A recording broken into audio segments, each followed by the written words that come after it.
Yes, this is the Mark Haney Show, and we are on a mission to ignite the entrepreneurial revolution right here in the hometown we love. We're entrepreneurs helping entrepreneurs, and we're sharing the stories of winning. And today, we're sharing the story of Rebecca Yee. She is the co-founder and CEO of Cryos.ai. She is helping people, I was going to say young people, but students figure out a way to get into college. And they really are people that are in the college prep mindset beginning into like age 12, 13 years old. That's the time to be doing the things, laying the groundwork necessary to figure out a way to get yourself into college and maybe to get yourself into the right college. So she's helping that process, taking some of the friction out of the college acceptance process. You're going to hear her story. And one of the things that she says, she's a successful founder. She's had successful exits in the past. And one of the things that she did is she shares a story of Kyros, is she talks about the people that she brings on to her team. And I think it's interesting. At the end of the show, I'm going to talk a little bit more about that, because nobody builds a truly great company alone. We have to put people in our lives, on our teams, that help bring the best out of us and help bring the best out of our opportunity. And so stick around and listen to Rebecca as she shares her story of Kyros.ai. Stick around, my friends. Today I have the pleasure of introducing you to Rebecca Yee. She is the CEO and founder of Kyros.ai. Welcome to the show. Thank you, Mark. Yeah, you bet. Now, we met through a mutual friend here in town, and so I know a little bit about your company, but I want you to share with us maybe your journey to entrepreneurship and what led you to solving this important problem. Yeah, probably should date back to when I was a child. I was born rather in a very academic family. My dad is a professor. My uncle is also a professor. I was surrounded by cousins of professors, etc. But I never really took an interest in education. So end up doing engineering degree. Okay. You didn't take it. Okay, well, let me just get this straight. You didn't take an interest in, and going into education. Gotcha. Okay. You were obviously a good student. I was. Yeah, you're a good student. You became an engineer. Okay, so, Yeah. okay, I'm tracking with you. So I often tell people I was made in China, assembled in Canada, exported to the US. I did my bachelor's degree in China in engineering and then got full scholarship. That's how I went to Vancouver, Canada, to complete my master's degree in engineering, and very quickly realized no way I was going to be an excellent engineer. Okay. Did coding for about a year or so, then decided to go back to do my MBA. Mm-hmm. And after MBA, I was torn in between becoming an investment banker, sort of what's expected, or stay in the technology world, but I would not be doing coding, rather doing product management, product marketing. So after a bit of a struggle, my heart lies with technology. So decided to come to Silicon Valley and start my career journey that way. Where else are you going to go, right? That's the place to do the startup. So, okay, so you began your career, if you will, in the Silicon Valley. Did you work for a big company or? Yes. Okay. Yes, I ended up joining Oracle first. Mm-hmm. And I was telling Martine earlier that I traveled to Sacramento to meet with the CIOs of EDD and other organizations. Right.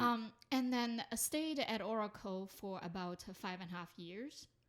And that's when Google reached out to me when Google was getting ready to launch Google Cloud. So I was one of the founding members for Google Cloud. Wow, that must have been exciting. Yes, that was early days. Google was a few thousand people. I thought it was already a big company. Yeah. Now it's 160,000. Oh my goodness! So you were one of the early founders of the Google Cloud. That's amazing. Okay, so you had a great experience with Oracle, and then obviously Google, and then what happened? So at Google, it was a very humbling experience, but also I was on an accelerated learning experience. When Google Cloud was very early in its infancy, we had to figure out how do we launch different big data products, AI products.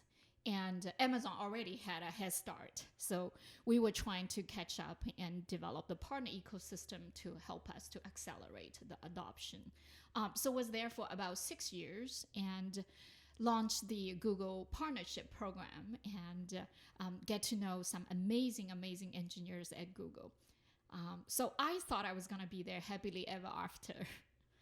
Was very well fed, was doing dance classes, yoga classes, and it just the fact that we were surrounded by brilliant people, that was just a huge, great experience. Well, somewhere along the line, you decided to become an entrepreneur. What happened? So when I was at Google, I was working with a lot of startups, and some of the founders so enthusiastic. It was very moving, and also get to meet a lot of the investors on Sand Hill. At some point, they say, "Hey, we have this amazing entrepreneur, and this is his third company." And my previous co-founder at Scalar, Vikram, that was his third company. So investors said, "Would you like to join the startup as a co-founder and the COO and help running on the business?" So somebody else already had the idea in terms of, we haven't really got into the business yet, but somebody had the idea. You joined as a co-founder, and then now you became the CEO. That time I was the CEO. Oh, they brought you in as a CEO. Right. Okay. Mm-hmm. So what's the big problem that you guys are solving with Kyros.ai? So Kyros is my second startup. Oh, okay. Now. Okay. So we exited Scalar as the first startup. And in 2018, some of my ex-Googler friends, again, they are brilliant engineers. Our children are going into middle school, high school. We say, well, how do we leverage technology to really help our own children? And it started just with, gathering data and understand what college admission is all about. And of course, as the first generation immigrant, this is something quite new to us. So we were going through this learning curve and try to use the data and AI to help our own children. So that was sort of the inception of Kyros. Help your own children to do what? To understand what a college admission process. How to get into college. That's right. Is it that hard to get into college, to figure it out? Apparently, the idea of U.S. college admission is a holistic admission, which is quite different when I was growing up in China. Because, as long as you get good grades, then you are guaranteed to get into really good school. But here, it's not just what you do inside a classroom, but also outside of a classroom, who you are as a unique person, your extracurricular activities, your leadership, your communication, your impact in community, all matters. Okay. And so in terms of developing a business that helps these people get into college, how does that work? We didn't think of as a big business to begin with. The original intent was just to help our own children. Oh, but okay. when COVID started, many children were forced to stay at home and get used to remote learning. And of course, the college admission policies also changed very drastically because SAT, those standard tests, were canceled to a large extent. So because of that, our neighbors, community, and other children were asking, well, can we use what Kyros has built? And we said, okay, maybe we should consider going, doing Turn it into a business. That's okay. Right. Mm-hmm. So you built this, what is it, software? It is a software as a service. Okay. It runs in the cloud. We started launching on Google Cloud because our own affinity to Google. But later we also launched on Amazon Cloud. Okay, so walk me through this. Walk me through. Let's pretend I'm a client. I've got this kid and he can't figure out how to get into college. What do I do? Yeah. What should get? So do I send him to your website, and what happens? So there are three parts of the journey we call the ed journey. So whether you are 7th, 8th grader, all the way till you are 12th grader, Okay. it is an ed journey you're walking through. So first, when you started the journey, we help you to understand who you are, your strengths, your weakness, your likings, dislikings, your dreams and desires. And then we start planning and we say what might be a good path for you. And The computer says that it basically takes the data and then makes suggestions for a path, and then you choose a path. Correct. Okay. We look at over 50,000 current colleges students' paths that they've taken, and we work backwards, and we try to do as close of a match as possible. Okay, so you look at what other people have done and what was successful for them, take that data and apply it to my kid. That's right. Okay. That's right. So once we get that part done, then first thing first, we equip them with the world's largest knowledge repository. So anything, whether it's picking courses in different grade or getting through standard test or figure out what is the extracurricular activities might be a good fit for you. Okay, so my son comes in, my kids are like 35, 33, 35, but grandkids, let's call it. A 7th grader comes in, you might start making recommendations on what classes to take in 7th, 8th, 9th, 10th grade that would help prepare him or her to find the right major and so on. That's okay, right. so you're planning early. Okay, but also curricular activities like what? Like, hey, you should do sports, or you should get into 4-H. Or music, or Okay. debate and speech, or robotics, or biology if you want to focus on that to do pre-med. So we find these different activities. So the philosophy behind it is that when you are in the classroom, you are doing a lot of the knowledge absorption, and that's part of your learning journey. But the other part is really through practice to really understand what drives you, what is your inner drive and self-efficacy. So important. Well, I mean, so people, some people grow up and they think they might want to be the next Steve Jobs or Mark Zuckerberg or something like that. They want to be an entrepreneur. Is there a pathway for somebody who might be listening to the show that says, I want to be an entrepreneur? Maybe there's a young person out there. Is there a pathway where you would direct them in a certain way? Yeah, that's the second part. So once we give them the knowledge, the research tools, then the second part is to constantly measure. And it's not just purely driven by yourself, your interest, but also your ability. Okay. And what the future job really means. You think you might want to be a doctor. Later you discover, no, you hate that job. Right. So second part of that is we use AI to measure where you are on that journey. We call the GPS guidance system. So you are looking at these different matrix and to say, okay, am I going to be good at? Am I a good fit? And now obviously you have an interest, you begin with that. But everything else, we do come and measure in the progress where you are and how far you have to go to reach your goal. And how do you compare to others? Are you going to be 25 percentile, below 25, or 50 percentile? When you measure, are you having so how do you measure if I'm good at math? If I'm good at math, maybe I should be an engineer. Did they take a little math test, or how do you determine those kind of things? There's objective measures, Okay. Whether it's academic, you have a high school transcript, weighted GPA and weighted, how do you compare to statewide other students? How do you compare to nationwide? And also, if you are attending some of the competition, whether you are participant or in other extracurricular, are you assuming leadership, or what's your impact in community? So some of that we use text parsing and some of the AI technologies to give you more objective measure. Okay, so part of this equation is the student, right? The student the client? Is that who you think of as the client? Yeah, Okay. we primarily serve the student, but the parents are also very important stakeholders. Yes. So we give parents real-time reports to let them know the activities students are engaged with, where they are on the journey, how do they compare to all the other applicants potentially out there. Okay. It's not a free service. They have to pay money, I assume. Yes, it is a membership. We are about $2,200 per year.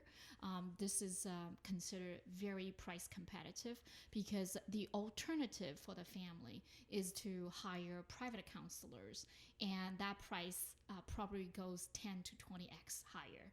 I think you and I might have been talking before the show about there was a varsity blues scandal. There's been some scandals around people doing mischievous things to get their kids into college, and instead of the old-fashioned way, hard work and good decision making, parents are pulling strings, if you will. This are people? How does that affect in your business? Those kind of rumors, does that make your product more popular because we want to stay away from the potential conflicts of interest? We believe education is not a privilege, it is a right. So first and foremost, we need to earn the trust of our students and families and community in general, make this fair. So we call this is approach to demystify and democratize college application. Okay. And therefore we use big data, over 50,000, 100,000 of the students to serve as the benchmark. We make the process very transparent and also a standardized objective measure. What do you mean by democratize? So if you think about a college admission, some families have more resources. They can potentially go side door, right? So yes. Donation or other methods. But that's not what we believe. So first and foremost, we wanted this information to be widely available to thousands and tens of thousands of families, whichever that's applicable. Secondly, when it comes to measuring the students' achievements or progress, we also wanted to use big data to serve as a benchmark as opposed to being very prescriptive. If you are an athlete, are you really an athlete? Where do you rank? So how do you compare to others? So all that is made very transparent. Oh, interesting. So I'm going to play back on the democratize question a little bit. What about the people that can't afford $2,200 a year? Is there a solution? Is there a discounted solution for anybody? Yes, we do have various other programs to support families are actually in these type of financial needs. We also have a lot of discount through our partnerships. So we are exploring with after school, charter school, and different channels that we can reach families. And depending on their financial situation, we do have other programs for them. Okay, so can you give me do you have any success stories? Since COVID, it really served as a catalyst. Like I said, this problem becomes much more complex.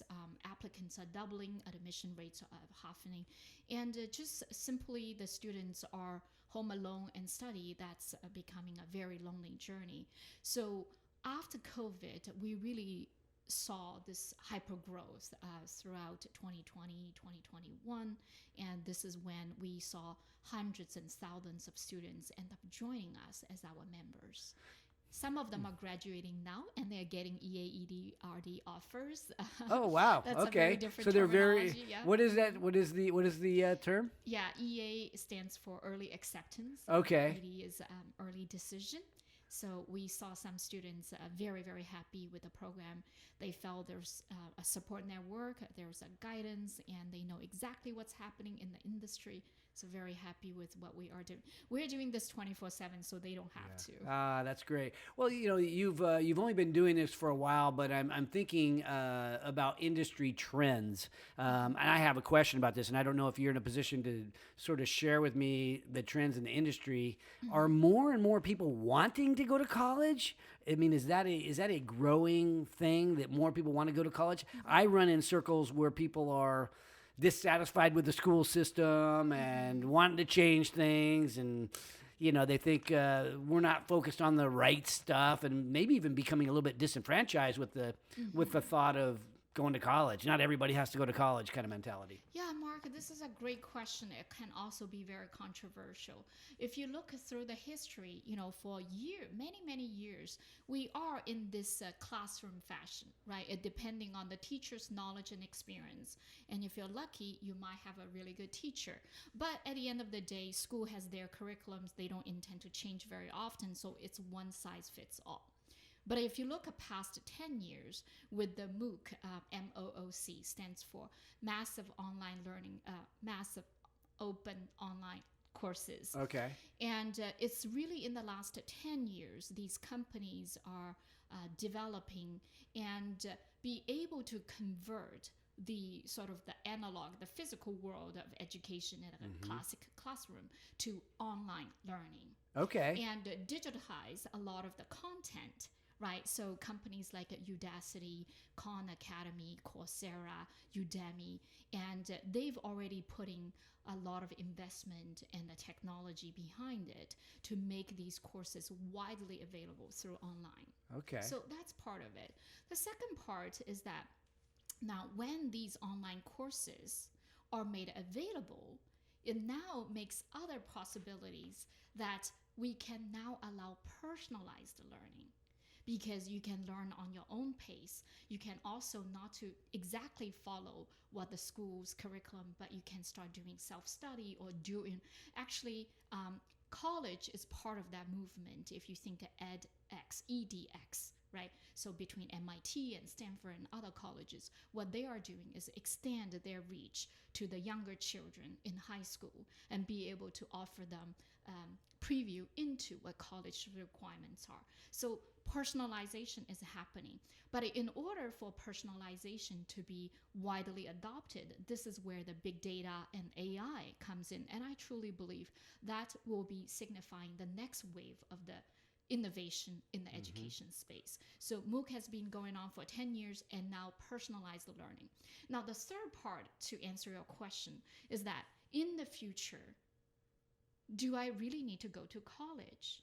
Right? What does that mean? The world is changing so fast. So you got to adapt and learn and relearn, or forget about what you've learned and learn something new, Yes, right? yes. So the job and the best jobs are yet to be invented. Right? Yeah. So in that regard, a lot of the people are embracing this constant learning, constant adapting, and making that adjustment throughout their life. Not just like, okay, you study for 18 years, you're good for the rest of life. No, you are constantly have to learn. And I love adapt. that. I love that. So, in thinking about that, if I'm advising my grandchild, right now they're memorizing stuff, and that's just the way it is. You go to school, you memorize a bunch of stuff. Hopefully, you get a good grades on your, good test scores and do well in the SAT, and you get into college. But you're dreaming about something beyond college, hopefully, at some point. You're dreaming about something that puts food on the table for your family, that's exciting to do, maybe even figuring out a way to change the world. What jobs are those today? Like if I was to sort of project out for that seventh grader, so we're talking 5, 7, 7 years down the road, what are the great jobs going to be, in 7 or 8 years? Very good. We developed this world's largest knowledge repository. Like I said, the course is extracurricular, but we also dive very deep into not just the college, what college currently offer, but what our labor department is predicting the future needs for jobs and career. And so we have data between 2020 to 2030 in the span of 10 years. What are the jobs that's trending? And what's the change ratio? And now you can now work backwards to say, dear college, these are the major you may have to start offering if you haven't done that before. So we go by each state, the job, there's a lot of factors are considered for demographic change right now. Nursing is becoming more popular, but also younger kids nowadays want to be YouTubers. Younger kids wanted to do art and design, right? We're thinking about going into the universe and explore what other planets are there. So a lot of these, you're seeing the trending upwards. And some jobs obviously are are trending downwards. So we have data to help our children to get a head start, to be ready, but also have a forward thinking and what could be. Okay, so what's trending downward, and what do you think like will be the number one job for that seventh grade, like the hot thing? Obviously, you mentioned space. That's really interesting. But is there anything else that that is maybe for somebody who wasn't into space? That's not obviously people like to game. Is gaming is working in the gaming industry? Gaming meaning like playing video games and the That's right. metaverse and all that. Is Yeah. that going to be popular? Are there going to be a lot of jobs in that in 7 years? I can't really predict that, but the fact that Facebook changed their name to Metaverse, I think it indicates a part of the trending in the future. Our kids these days, when they're a couple of years old, they already know how to swipe and download the apps and start typing, have some really cool avatars and names there. So I do believe that part for the next generation will continue to grow. But I also believe, humans don't just leap and bound and change to something we're completely different. We have our biological needs and wants. Yes. And I think we are in a very interesting era that we will see that transition, but there's a lot of the part of the society also going back to say what's more fundamental, what's essential, and what is worth keeping. And I think we have more voices and much easier to hear them too. Okay, so let's go. I've dove into the product a little bit about the industry, but thinking about building this business, you've obviously built businesses in the past, had a lot of success. What's the most challenging part of this business at the moment? So right now, because this is an uncharted water, we are really blazing the trail here. So right now, we know how to build a database. We know how to do search. We know how to do recommendation. But in order for the content to be easily consumed by our students, we don't want this to be yet another burden. Okay. High schoolers are already stressed enough. Right? Okay. They have so many courses and tests and extracurriculars. So we don't want this to be perceived as yet another burden on our high schoolers. So what we're really trying to do is to make this much more fun to learn, much more engaging. So we are borrowing elements from gamification.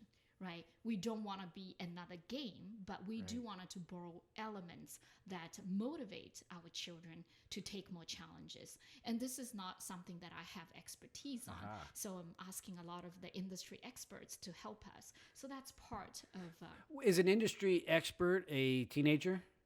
Right, because they're the people that need to like it, right? The teenager needs to go, this sucks, this is no fun, I'm not doing this crap. Or, oh, wow, this is fun, and I'm getting recognized, and I'm doing better than my sister, and things like that. Yes, so we just revamped our website, Kyros.ai, and we put a little animation movie, about 3 minutes, 50 seconds. And we had this student going into the space. We have a robot, Martine, help them to, navigate through the space. And so we asked our teenager students, what did they think? Different characters, the journey into the space representing your ed journey.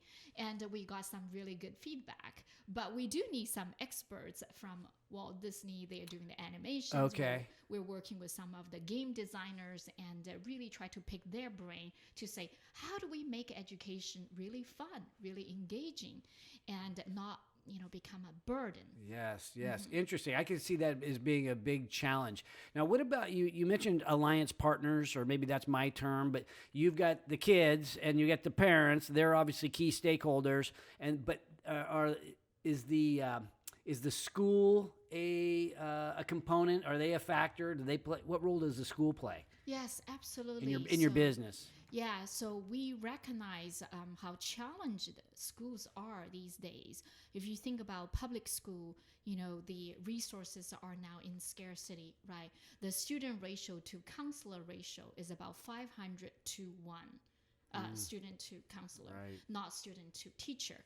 So in that regard, across the entire United States, we don't have enough counselors to be able to very proactively helping our students think about future major college.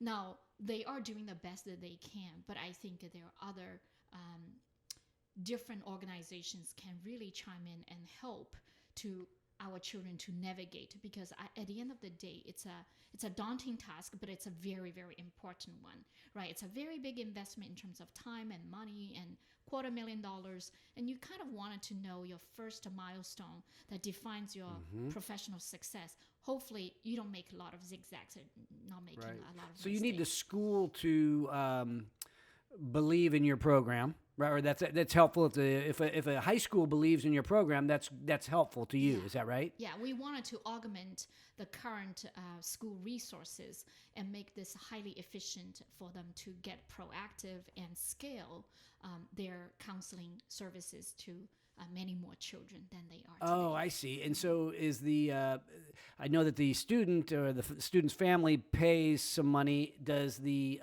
school is obviously benefiting? Do they have a role in terms of helping fund your company? Do they pay? We'd like to eventually, but it's a crossing a chasm. Okay. Right.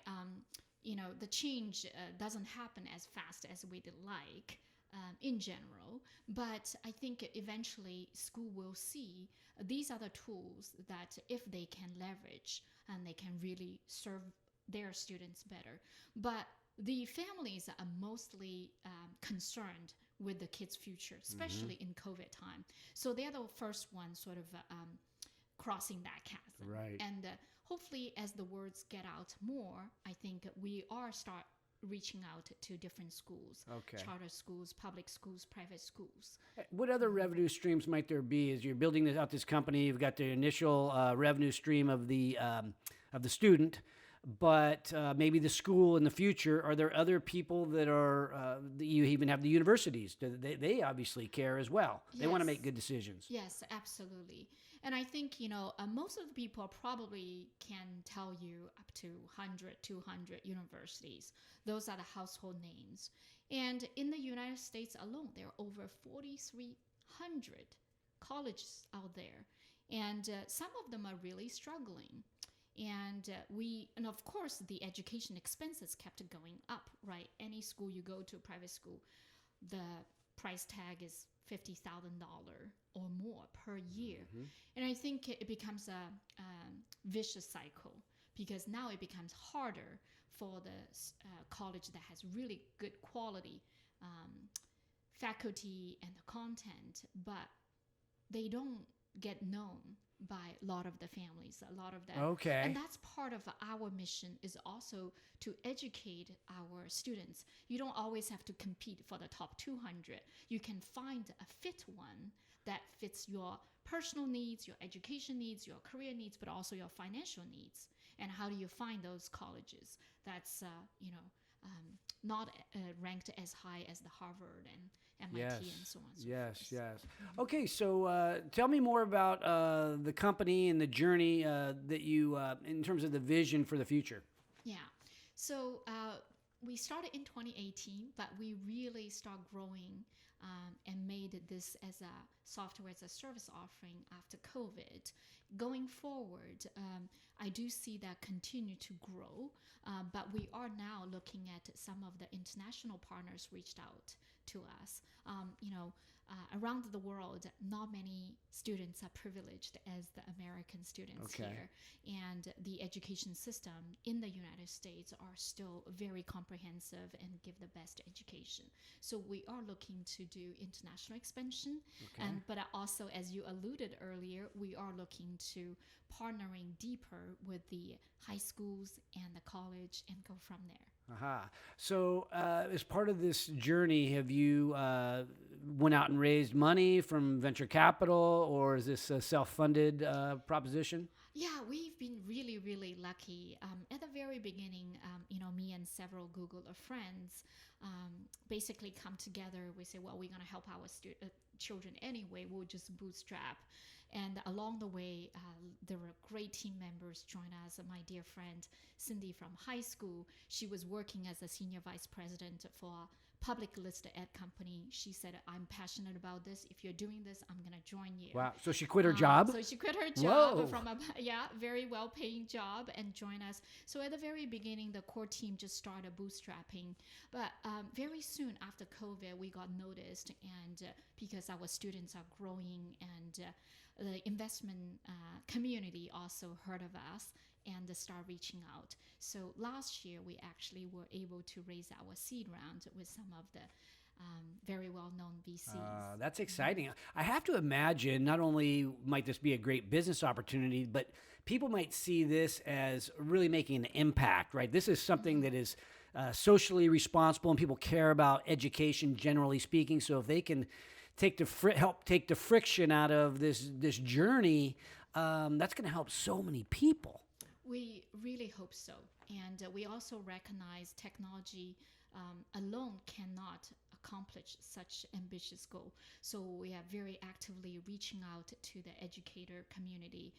We also have Tim, who was the former MIT admissions officer, joining us, Natalie from Harvard joining us. So wow. We're getting a lot of attention. We're also actively working with professors from Columbia Universities, Yale, Stanford, so on and so forth. Okay, so our audience has other startup founders that maybe are not as far along, maybe haven't had the experience that you have. So maybe let's do a little coaching session for the startup entrepreneur out there that's thinking, how do you attract these great people to come on your team when you're an early stage company? You obviously, I assume you're not able to write them big checks. They're having to take pay cuts in order to join this startup, which has a lot of risk associated Absolutely. with it. How do you do that? Yeah, I think when you get started, early days, trust is really important. And now I was very fortunate. I've worked with my ex-Googler friends for a decade or more. I've known Cindy since I was in high school. So I think if you have this close circle, because your idea hasn't been proven yet, right? It's really just you have to believe it. You have to be passionate about it and enthusiastic. And the other very important element is that you have, we call the product to market fit. Yeah. Right. Now, whatever you are developing, your technology as a enabling, supporting infrastructure, but is this a solution to a problem that has not been solved yet? And if so, how prevalent that problem is? And these are the questions as an entrepreneur you got to be asking yourself over and over and over. Right? You're not going to get a lot of sleep. And once you figure out that piece, then you have to reach out to your closest circle. Do they believe what you believe? And if so, you have these two basic ingredients. You should get started. Don't wait, because nothing's going to be perfect. You're going to be encountered with so many questions. So this is where the courage comes in. And you got to say, okay, just do it. Like Nike said, just do it. Yes. You just got to get started. And it's not going to be perfect, but you have to trust that if you have a strong conviction, and if it's a group of good people, smart people working together, you are going to solve one problem after another and eventually make this solution pretty darn perfect. Yes. I love it. Okay, so this is extremely inspirational. I love that. And are you when you're rounding out the team? So you want people that you trust, right? You have to be trusted, and you want people that you have experience working with.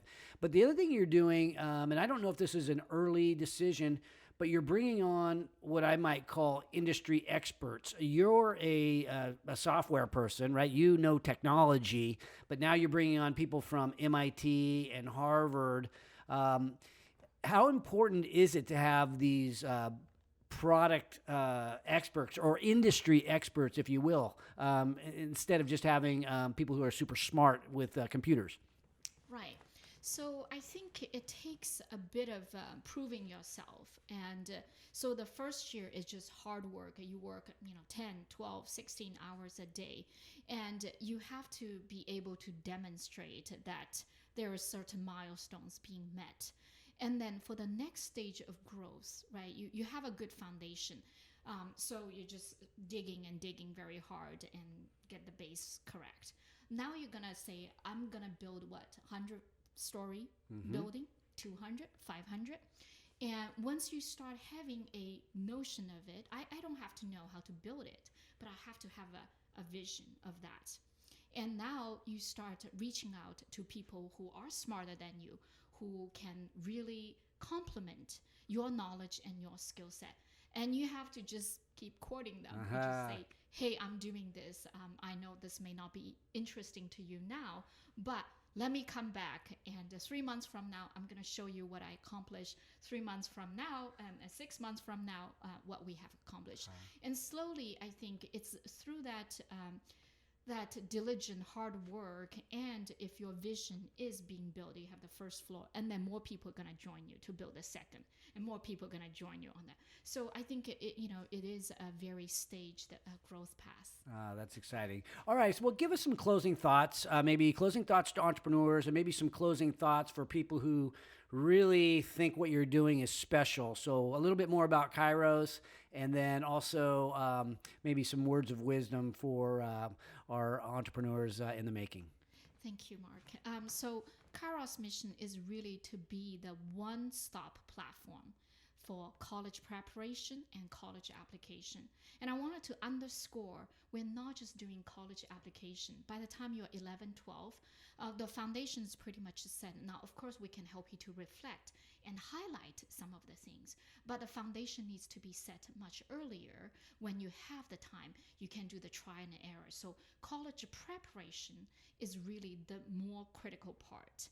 Then the college admission will come very easily. So Kairos meant to be this one-stop platform to help our children get through the journey with ease and confidence. We wanted to leverage big data and AI to be the personalized GPS guidance for every single student that's going through the journey. And along the way, we know we have to work with a lot of the education communities, high schools, colleges, and industry mentors, so that we know what we are helping our students to achieve will be utilized in the future. So that's sort of our dream, to make Kairos really serving hundreds and thousands of families in the future.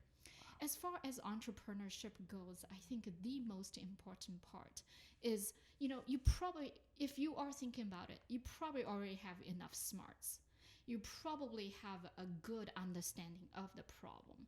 And what is typically lacking is, number one, it's courage, just to get started. And then work very, very hard. And don't focus on chasing the money. That will come later. Because if you are just chasing that, you will be very discouraged a couple of years down the road. So you have to truly believe in this is making an impact. This is to make someone's life a little bit better. Rebecca Yee, words of wisdom. She is CEO of Kyros AI. Thank you for joining me on the show, and thank you for sharing this story and this inspiration, and thanks for changing the world. Thank you, Mark, and thanks, Scott, in the background, who's doing this. Thank you. You bet. Welcome back to the Mark Haney Show, and today we shared the story of Rebecca Yee, Kyros.ai, and as I mentioned at the beginning of the show, Rebecca brought out some interesting points around the people that she was putting on her team, and I thought it was interesting that as a startup, she went out and got the best of the best, and I think that that's a mistake that I see founders make so often. Well, really all of us, we sort of settle for who we put in our lives, who's convenient. It might be somebody that lives near us, or somebody that just somebody we've known for a while, which those are good things, but it doesn't make them great people just because of what neighborhood they live in or how long you've known them. Because in reality, the people that we put in our lives have such an impact on us, right? We're the composite of the 4 or 5 people that we put in our lives, the people that we spend the most time with. And for sure, that's true in entrepreneurship. I would say that it's true in any aspect of our lives. And I think there's some questions that we've got to ask ourselves. I mean, first of all, nobody builds a truly great company alone. We know that. We believe that.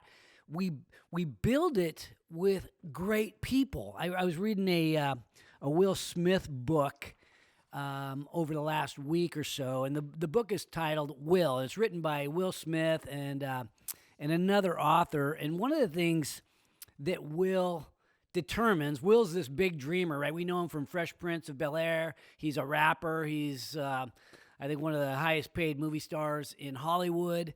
So he's got this ability to dream exceptionally big. And along the lines, he learned something resonated with him as well. And this is, I'm paraphrasing this quote. It's impossible to build something better than the people working on building it, right? It's impossible to build a great company unless you've got great people working to build it. And I think that that's what I see with founders is we end up settling. We have people that they turn in a job application, and maybe you got 3 or 4 job applications, and that first couple hires is like, well, I need somebody. Yeah, you do.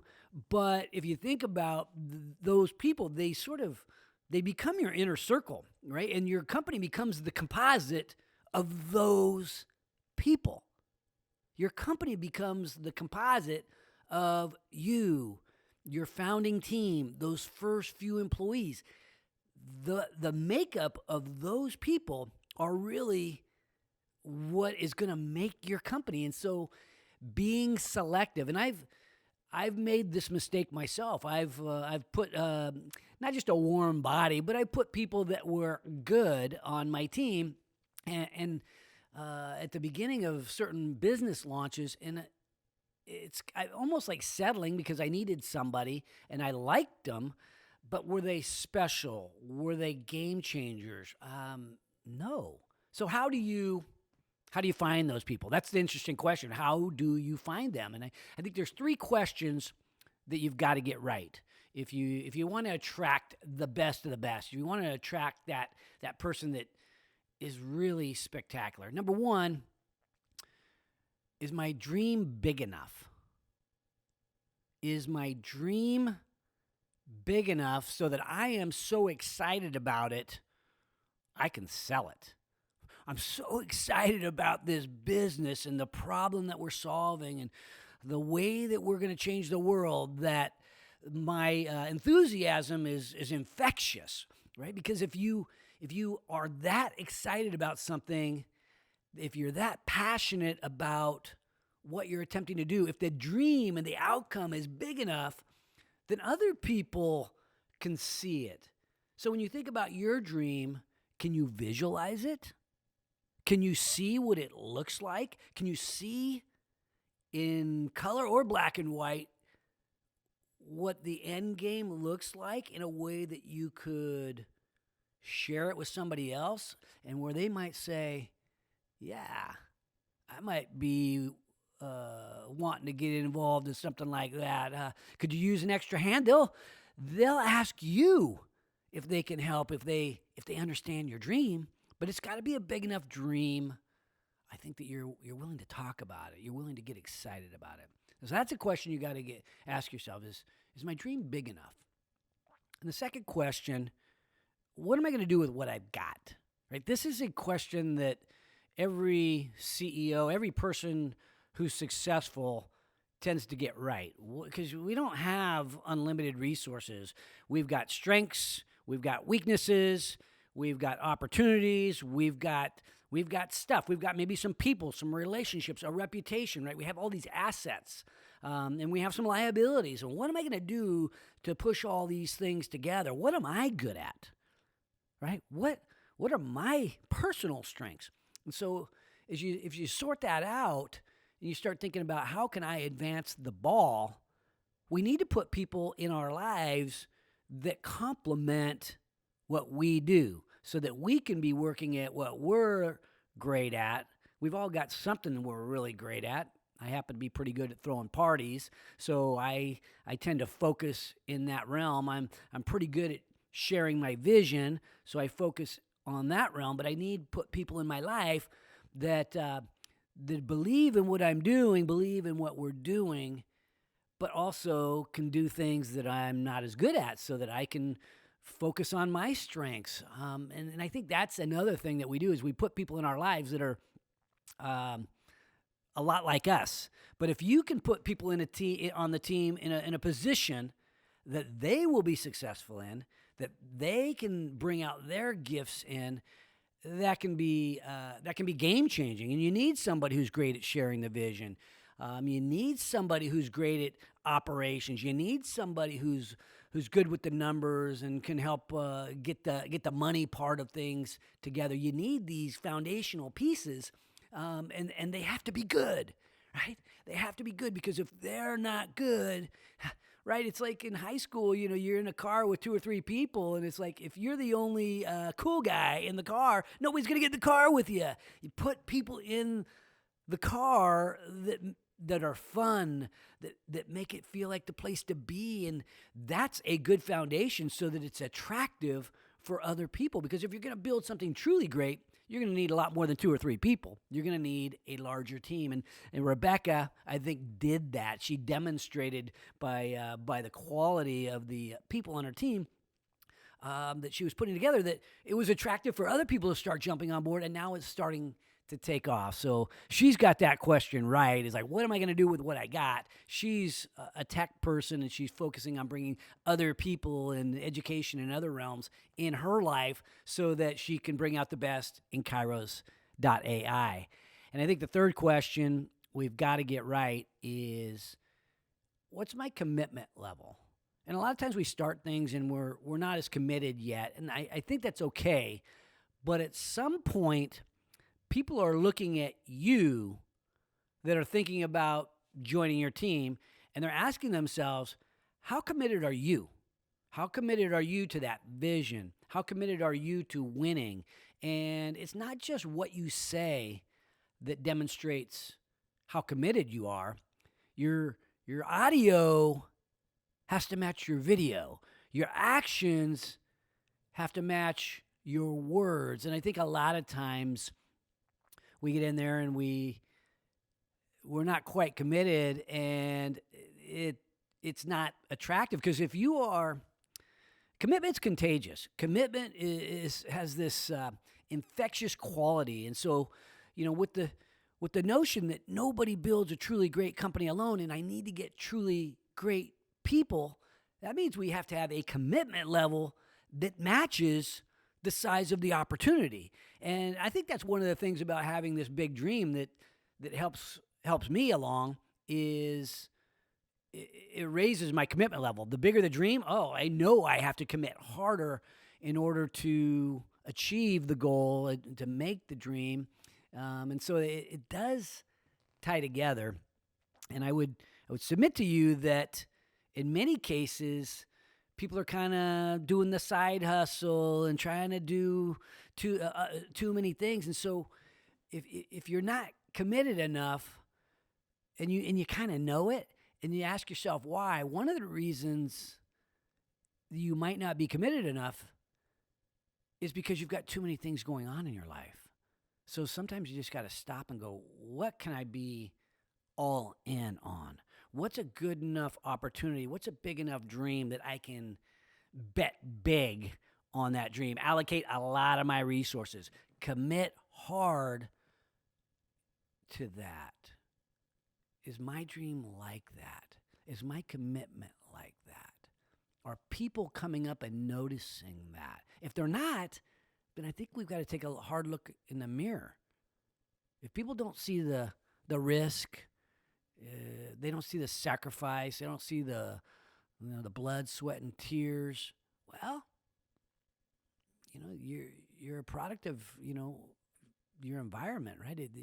You're gonna, people become a product of their environment. So you end up kind of going through the motions. Well, people that go through the motions might be hanging out with you. Not the superstars don't get attracted to somebody just because they got a side hustle. That's not that intriguing. So get those 3 questions right? How big's your dream? Is it big enough? What am I going to do with what I got?